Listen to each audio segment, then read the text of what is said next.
Peace and riches blessings. I am Michael B. Beckwith, the host of Take Back Your Mind.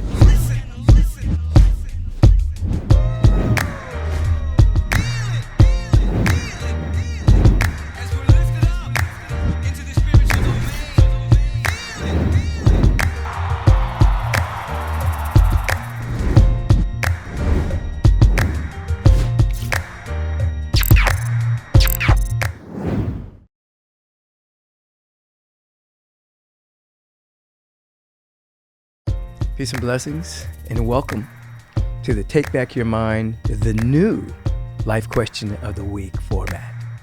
You know, we had such a powerful, overwhelming response to the Life Question of the Week that we made it its own segment, and it drops every Friday. When you hear me talk about Take Back Your Mind, you know by now it means that we're taking the mind back from being hijacked by the world of appearances, the world of fear, worry, the virus of separation. We're going to take back our mind so it's no longer programmed by the world, but it's actually programmed by our own intentionality. That is, take back your mind. If you'd like to ask a question of the Life Question of the Week that drops every Friday, mind you, just email to podcast@michaelbeckwith.com, and perhaps your question will be the one that is asked. Now, let's get to the question. This is from Mark. Mark asked this: when people say something that is real, and he has it in quotes, versus something that is an illusion in the world of appearances, what does that all mean? This is a good question, Mark.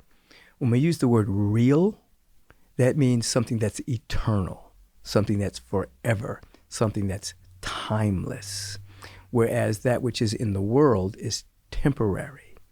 When you see the world of appearances, that is the coagulation of thought forms, beliefs, opinions, points of view, positionality, perceptions, interpretation of past experiences is projected onto the screen of experience.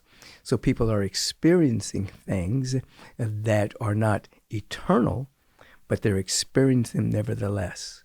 I'll tell you a story, and this comes to mind because I recently met an individual within the last couple of days. I was up in Oakland, I think, and she told me that I did this on her when I was attending Morehouse College. At Morehouse College, we had a practical joke that we would do. We don't know why we call these things practical jokes. But anyway, I would take a book of matches, and I would strike a match, and it would light up, blow it out. Then I would quickly touch somebody with a cold match. I would replace it with a match that had already been burned, but it was cold. And I would touch the person with it.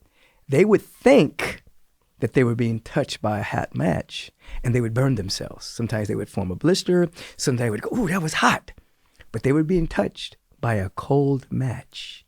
So they were having an experience about something they were believing, but it wasn't real. They were experiencing something that wasn't true. People in the world of appearances oftentimes experiencing things that aren't real.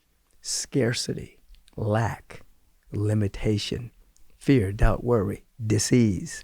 Those aren't real. Those are appearances. Those are experiences of thought forms. What is real is that you are an eternal, timeless, spiritual being. When we talk about waking up to that which is real, we're talking about waking up to our real nature. What happens when that occurs? Then that begins to reveal itself in this dimension. Some people have healings. Some people have remissions.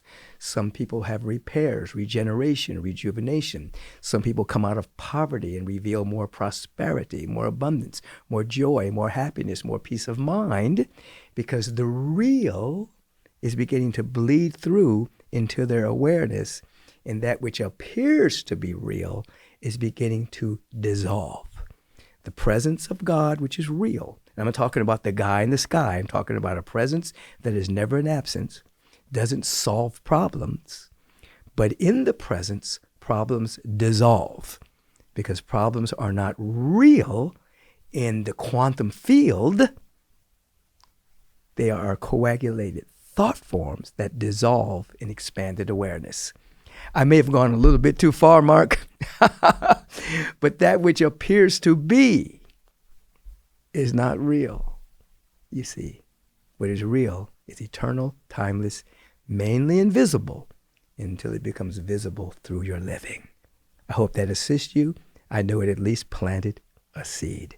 Have a beautiful day, Mark, and everyone listening in. Hey, thank you for joining me today.